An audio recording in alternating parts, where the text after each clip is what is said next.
Hey everyone, welcome to my Brand Boutique Elite speaker series. My name's Farhana Cannon, and I have a special guest here today, my good friend and founder of Wise Tribe, Melanie McSally. Hey Melanie, thank you for being on today.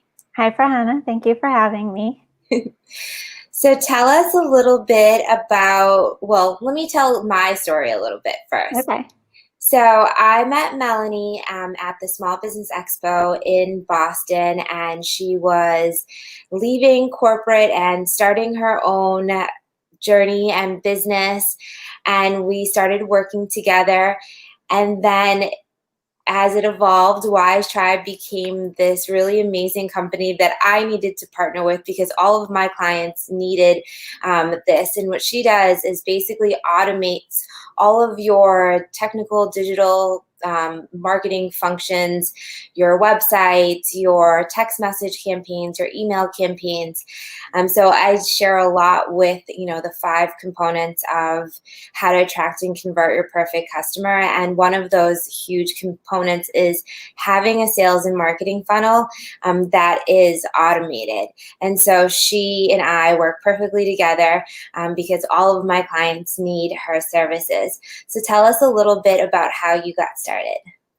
Sure. So, like Farhana said, we met at the expo in Boston, Massachusetts. We're both from there. Although we both travel the world living this amazing lifestyle of being able to serve from anywhere in the world, which is the beauty of automating your business, right? And when I first started, I wanted to build a software company because I have a background in engineering. And what I realized was there was this huge need in the market for making technology accessible to entrepreneurs. So right now, most entrepreneurs believe that technology is too expensive, it takes too much time, and it's way too complicated to understand. So I wanted to take away those 3 barriers. So I met Farhana, and like Farhana said, we make a perfect match because we serve the need in the market that the other one creates in business. So she creates these huge amazing brands and funnel strategies, and then I implement them. And I implement strategies, but if you don't know what your vision, what your ideal audience is, what your cohesive brand is, then that funnel's not really going to work for you very well. So it was a marriage made in heaven, as they would say. Yeah, so Melanie and I have traveled the world together, and it's usually us 2 girls, and we go to these fabulous restaurants, and we'll, have all of these moments, and we have this inside joke that we always have our anniversary because I walked into this restaurant once, and they asked me, "Are you celebrating anything?" And granted, we were celebrating like this product partnership that we had created. The first thing the woman said was, "Are you celebrating your anniversary?" And me just thinking it was funny or just like kind of snap reaction was like, yes. And so they brought us sparklers and like a dessert that said happy anniversary on it. And so now we have this joke that every time we go out, we are celebrating, but it's our anniversary. Yes. And I think the best moment of that whole situation was Farhana loves to have Instagrammable moments.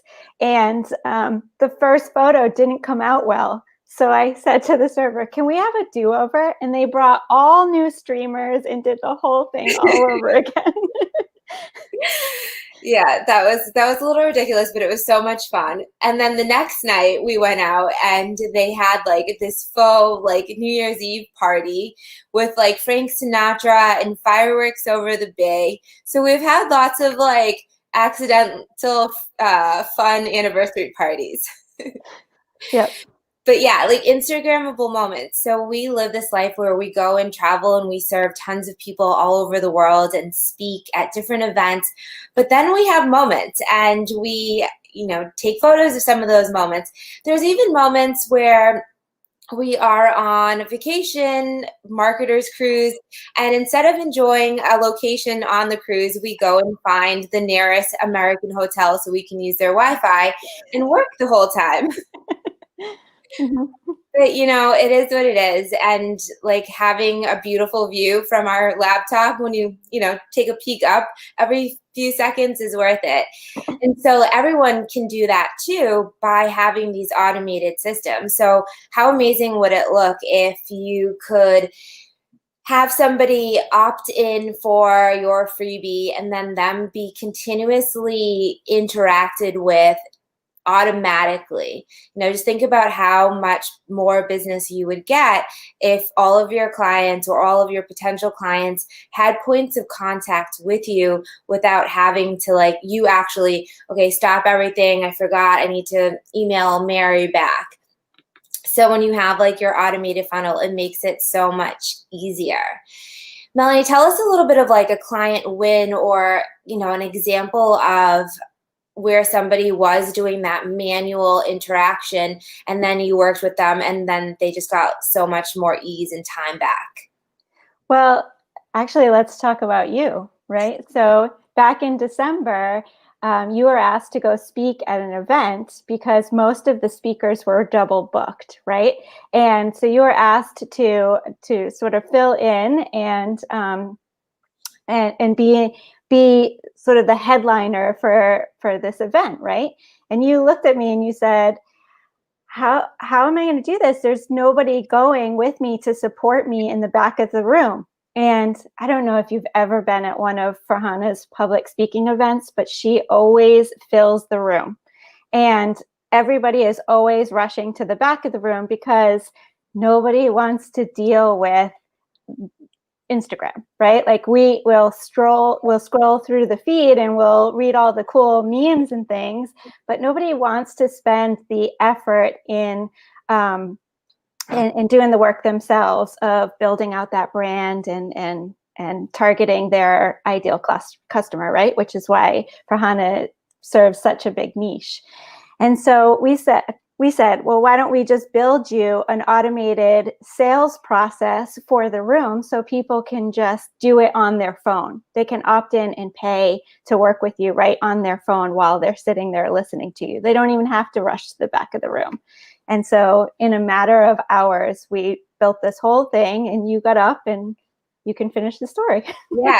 So I got up in front of the room and I was like, okay, just text this number, text this word if you're interested, if you want this freebie and you want to see what else is next. And so it was it wasn't a hard sale. It was a very soft sale. I was providing a free gift as well in that.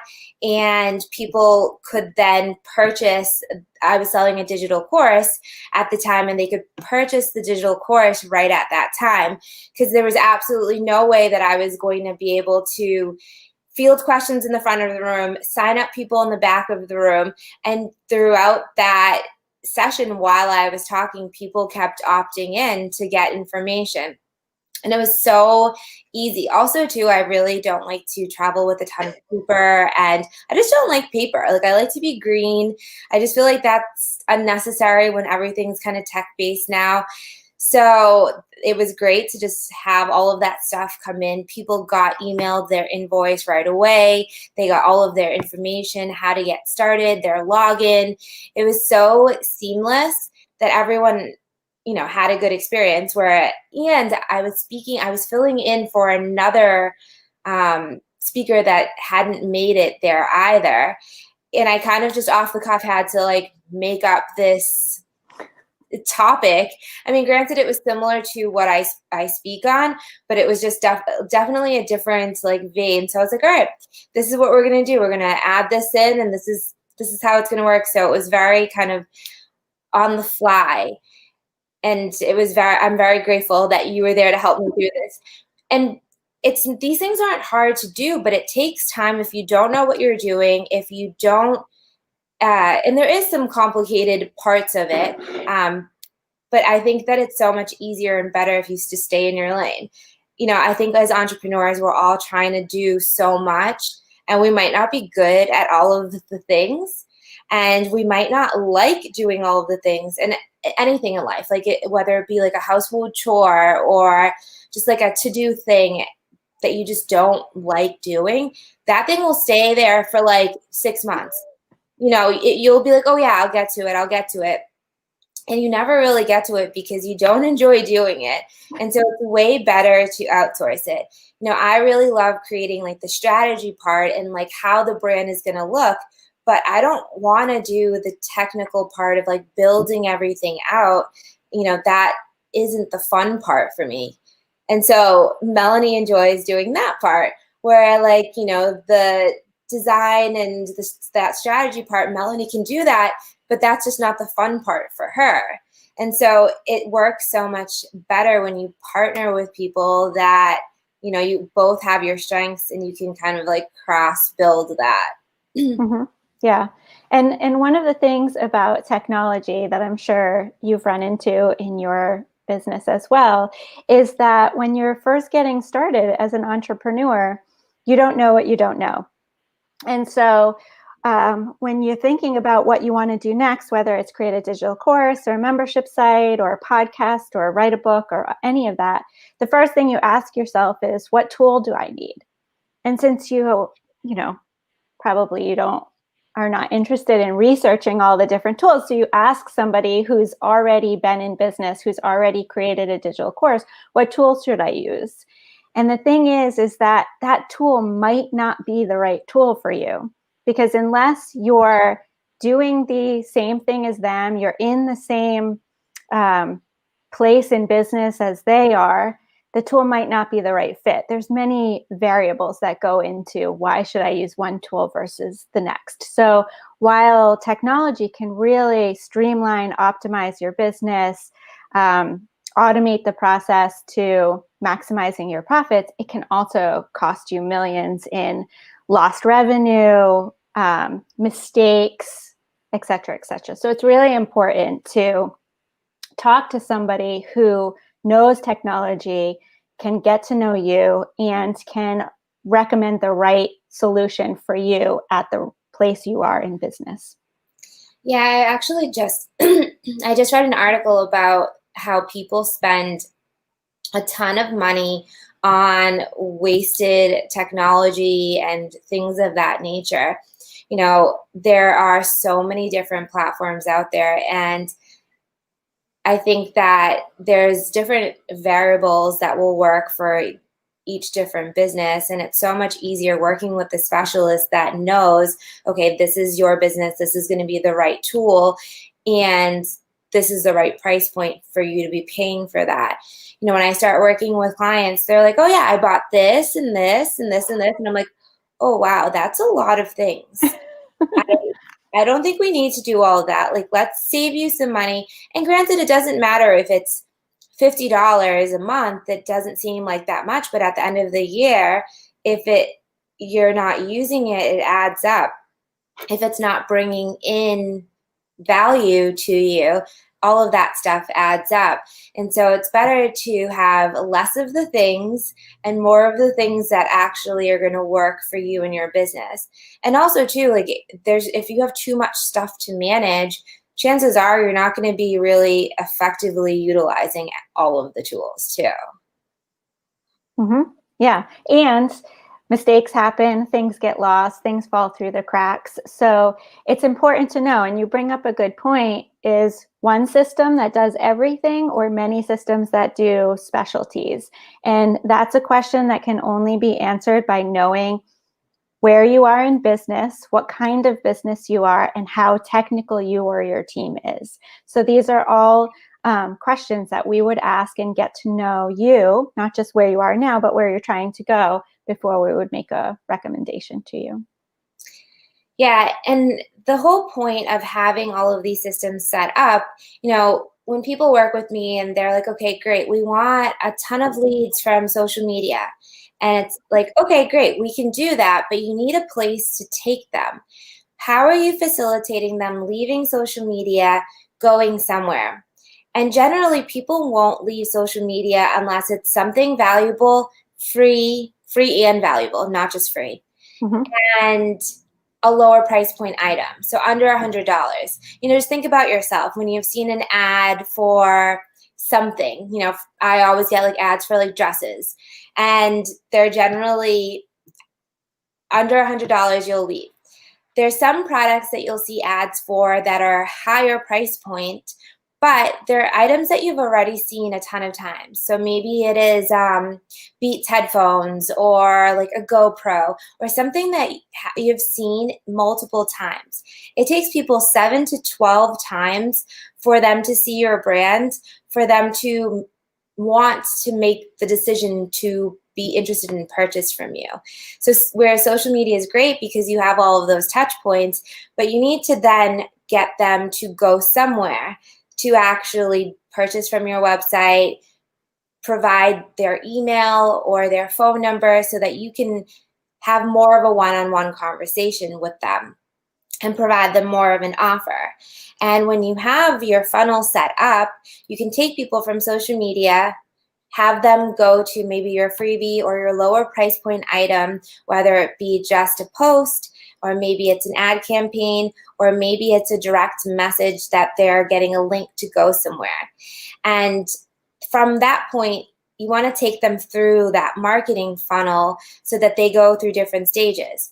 No one's going to just go from social media to your $5,000 product after seeing you twice. Unless you're like endorsed by maybe like Oprah or, some Vice President Obama or something like that, depending upon like what it is that you're doing. And even still, that might be your reach, especially from an online perspective. Maybe if it's a $5,000 program that it's you're going somewhere. So those are things to consider. What are some of the top tips that you have about when people are creating their funnel? So there's two major mistakes that entrepreneurs make. One is they give everything for free and they never charge for anything and wonder why they're not making any money. It's like the funnel is built to people move from free to paying more to recommending you and loving you and being part of your tribe, right? So there's a progression to it.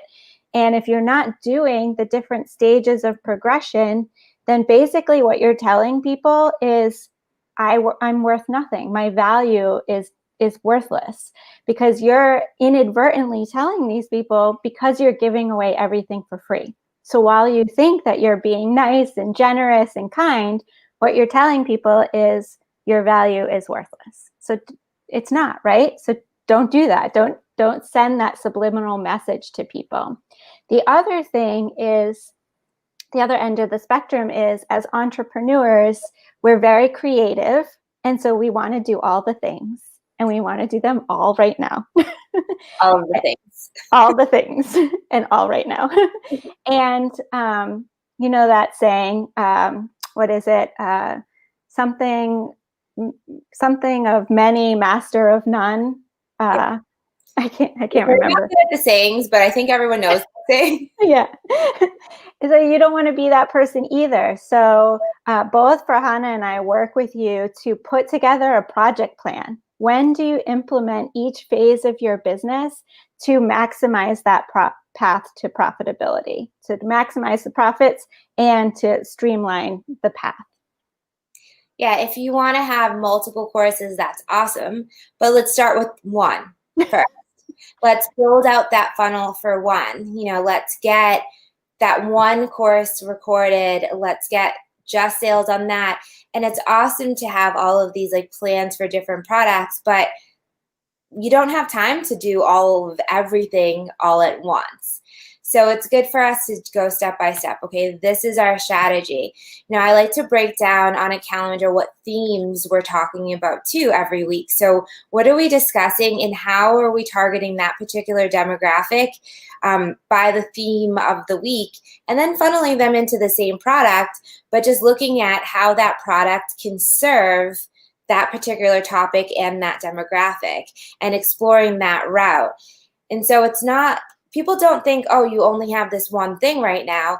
They just want to know how it can help them. And if you can show them in different types of people or different genres, how that product can serve them. They don't care that it's just this one product. And obviously you can build and grow, but until that one product is working kind of fueled up and you're getting traction and leads and sales from that, you don't want to diversify too much, because then obviously you're not going to be giving the right amount of time for this. And, you know, I can't stress it enough, is to build your team. And if it's outsourcing experts that are your team, you know, I tell all of my clients, you're hiring me and my team.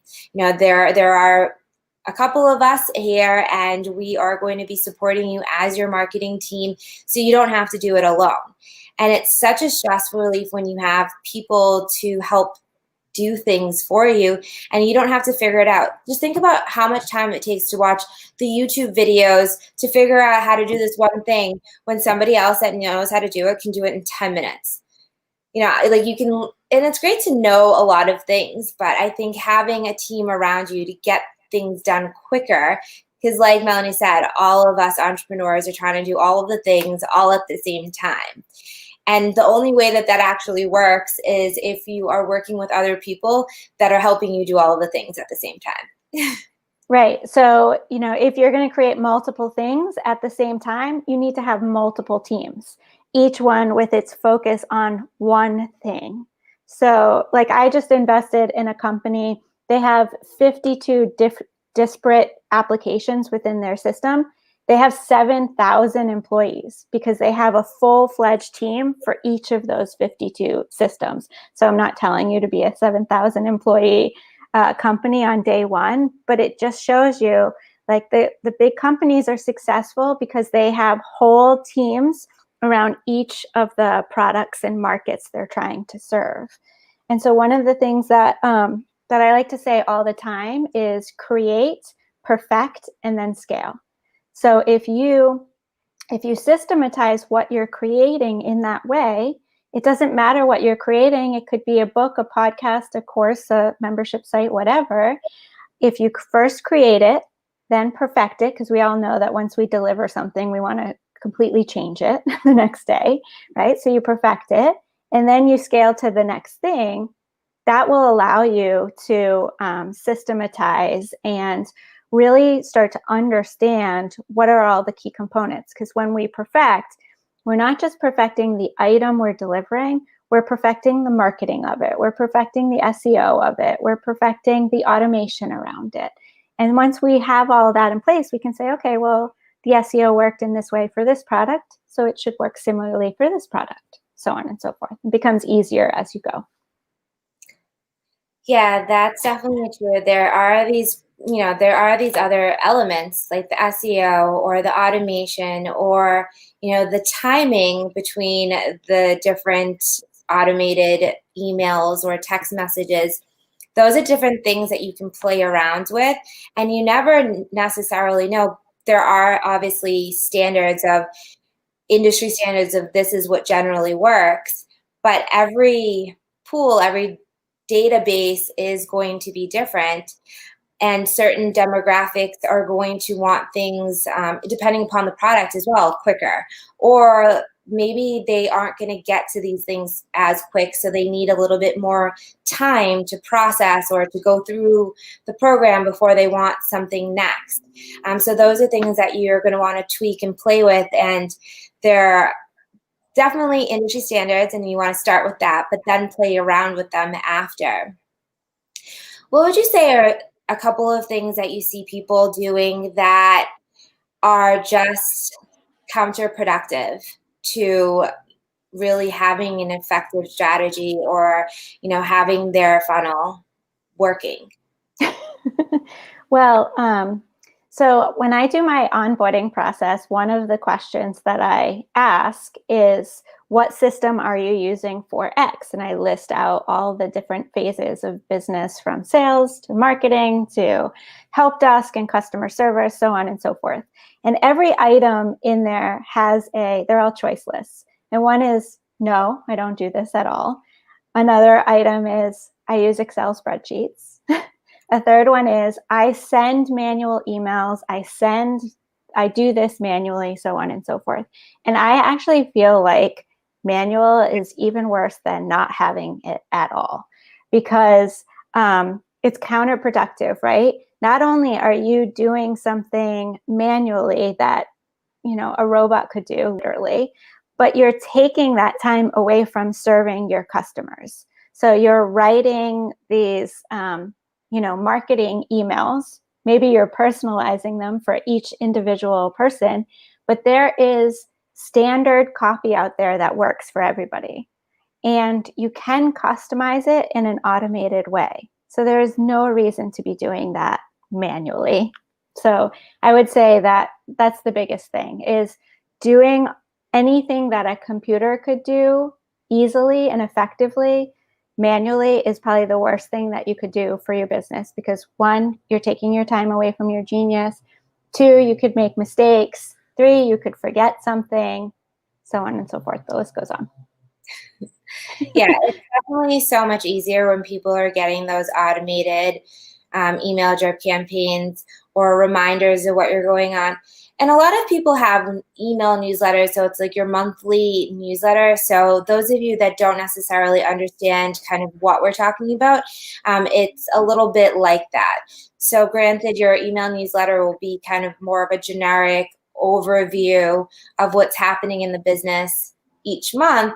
Maybe it's like your events, your sales, your new blog posts, your tip of the week or the month, whatever that looks like. And it goes automatically, you create it and it goes automatically to your list. This system would be, they opt in for something, so you know that they're interested in X, and then 3 days later they get a reminder to do Y, and then a week later they get another reminder, and then they kind of, since you have them in that bucket, they'll get different emails. And so automating that is so much easier than having to remember, okay, this person was interested in this product. Let me continuously do that follow-up.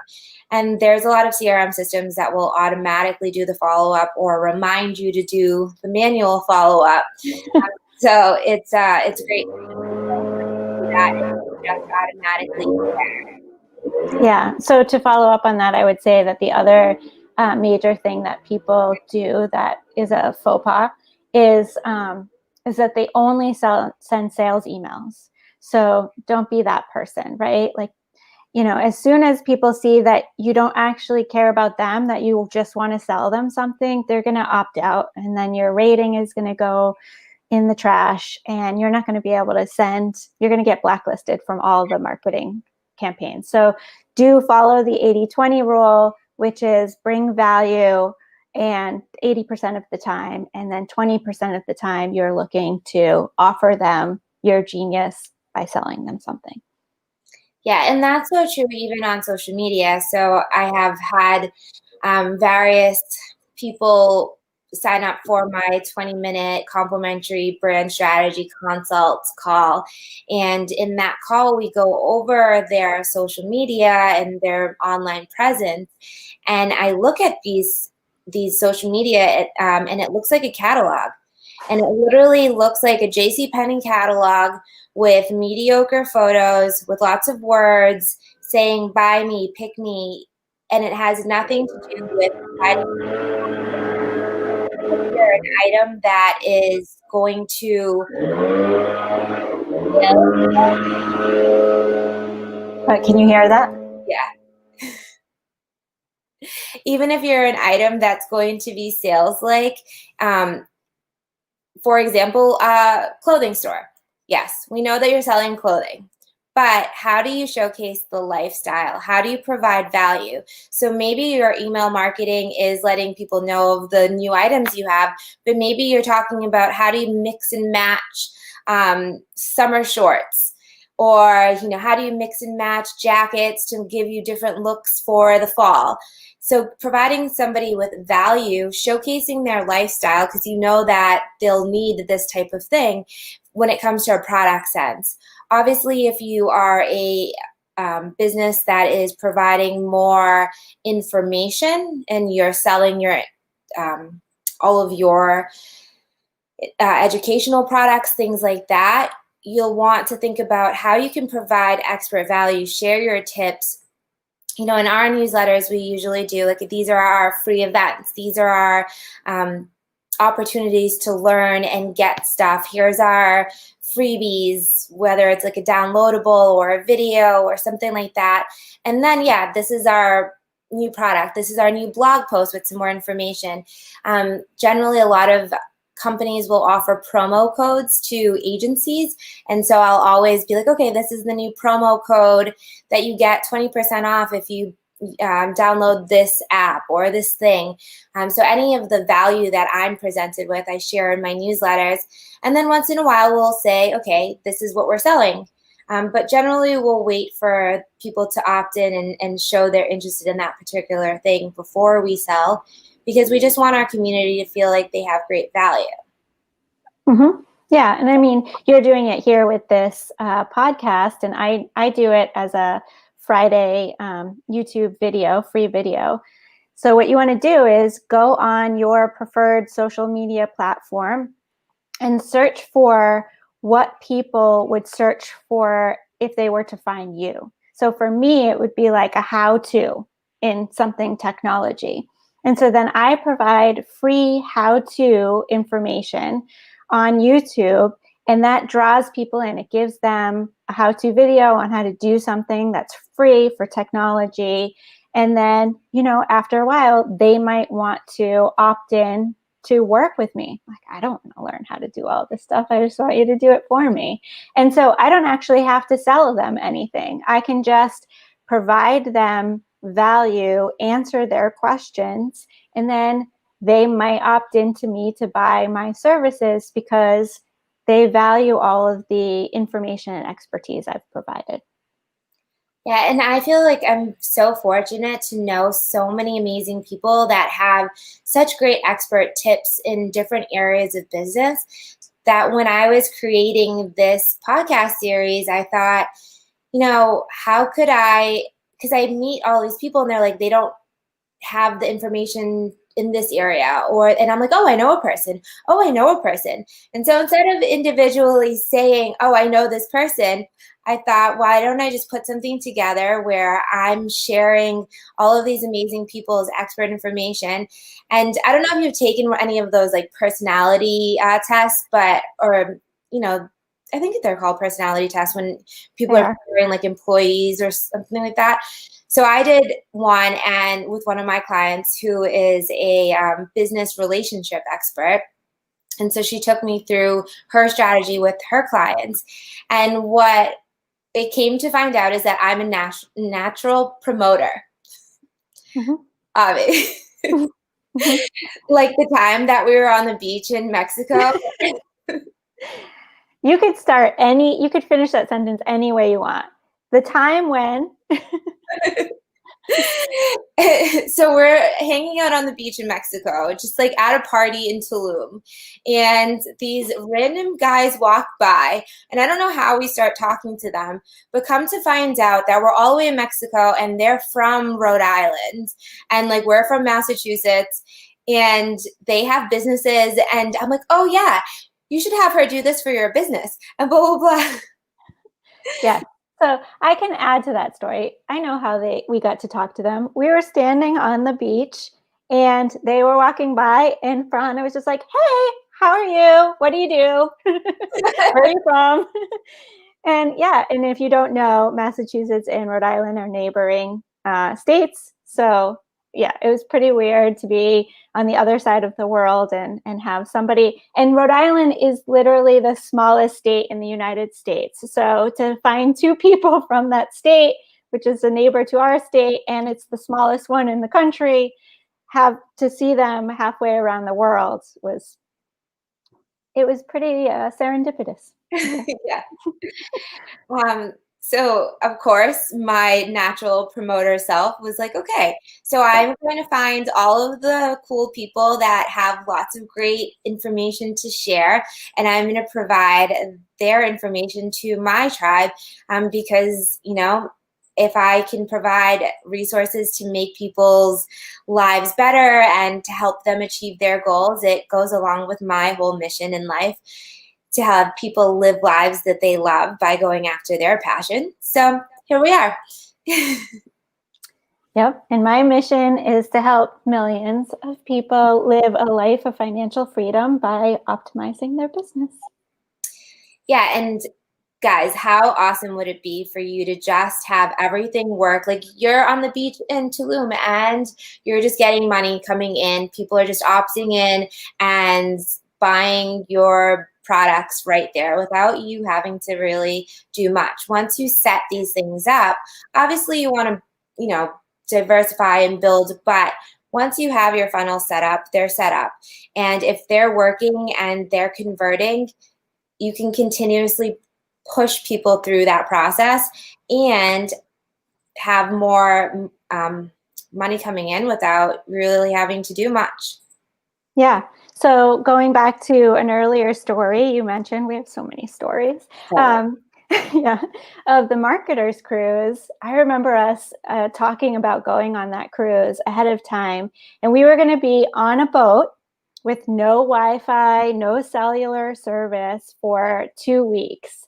And I thought, oh my God, our customers are going to miss us, and you too. We're kind of, like glistening. Is that what they call female sweating? Of like, of not being available for people. But we knew that they were all in good hands because we had set them up for success. So when we found an island that had Wi-Fi, it was like, score. We could actually talk to people and connect, Yeah. Well, I kind of had a little bit of anxiety being away from Wi-Fi for that long because that's just, not something I'm used to. So yeah, when we did find the Wi-Fi, we have teams too that are supporting our clients when we're not in Wi-Fi zone or on airplanes for long periods of time. But, not having that and then going and everyone. So we went to this hotel and prepared to work. And then all of our friends slowly come trickling in. And everyone's like hanging out around us as we're like on the computer working. Yeah, they're like dancing, going swimming, playing volleyball, all sorts of stuff, and we're just like, yeah, we're chatting with clients back in the US. Yeah, we got some cute pictures of us like just on the computer as we're in a beautiful setting, but what else? Yeah, but we also got clients out of doing that because they saw us working on the beach, enjoying this beautiful atmosphere, and then they started chatting with us about what we do, and the rest is history. Yes. And it happens to Farhana a lot. I just collect all of the people, all of the cool people. I just collect them. And I'm Chatty Cathy, so Mm-hmm. Yeah, and I'm your typical technology person that likes to be in the background building the system. So I just let Farhana attract the people, and then she recommends them to me. So it's a good relationship in so many ways. But Melanie's also an amazing speaker and recommends all of her clients work with me as well. So I've gotten lots of great leads, amazing clients from her. And we've also created, partnership events where we and a couple of other women are speaking on stage and providing all this like great workshop environment for people too. So we've done lots of cool things together. Mm-hmm. So I have a fun question. If you could be a superhero, what would your 2 superpowers be? I would like to fly because drivers annoy me. So I would like to get where I'm going faster and enjoy my environment, spend less time traveling. So that's one. And then, man, I would just like to know what people are thinking. Because not in a creepy way, but like I could just serve you better if I knew, even if I had even more insight into what you were dreaming. Because sometimes people can't convey what they're dreaming. So if I can get the visuals in their head, then that would really help me and you probably bring it to life. Yeah, I feel like I have a little bit of understanding of what people are thinking when they're not saying it, and I can like pull it out, like some weird like psychic witch thing, but definitely not completely. Like if I could mind read. But my 2 superpowers would be to fly for sure, so that I could be anywhere at any given point in time. And I don't want to teleport because I'm scared of like putting back together part. Like Yeah. the Star Trek thing when they teleport and sometimes it doesn't work out. And then to speak every language in the world. Oh, that's a good one. Yeah. Because when we were in Thailand, not really being able to communicate was kind of frustrating. Yeah. I mean, it would be a great superpower to just be able to pick up a language like that. It's so weird because I speak over 100 computer languages, but I have not mastered any other human language other than English. I can like speak a little bit of many other languages, but not anything effectively.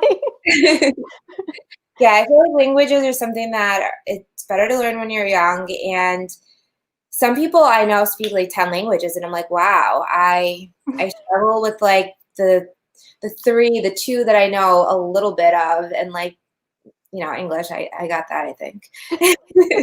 Well, sometimes I'm not so sure about myself. Yeah, I have a client who speaks 8 languages, and then the 8th was, so she speaks 7 fluently, and then the 8th is made up Spanish. And I'm like, I can relate to the made up Spanish for one. But 2, I said to her, oh, great, you speak French. I can practice with you. And she said, oh, I'm so excited you speak French. And I was like, yes, speak. You're giving me way too much credit. Yeah. The best is when I speak Spanish and then I get to a certain point and I don't understand. I'm like, no entiendo. And they're like, well, I just said something really basic to you. They don't realize that I just don't understand any words anymore. They just don't, like, because all I say is I don't understand. And they're like, but what's what you understand? We just said something not very complex. And I'm like, blank face. And then they're like, oh, you just don't understand the words anymore. Got it. I like it when you just switch to English with no heads up. You're just like, I'm done. I'm done with the Spanish thing. I'm like, I can't think of the word, so we're just gonna go with it. Yeah. But later on in the night, though, I think my Spanish gets better because like my confidence like gets more. Well, there's the sober Spanish, and then there's the like slightly drinking, and then and then it goes back downhill after that. Yeah. So I want to thank you so much for being on and sharing all of your great tips. And I love you so much. And I'm so glad that we have our partnership. Likewise, love you too. And I'm so thankful that I met you, and because I really met you early in my business. So you really helped me define my vision, my strategy. And I think we've grown a lot together, both in business and personally. So it's been a ride. Yes, for sure. Okay, bye everyone. Thank you for listening in.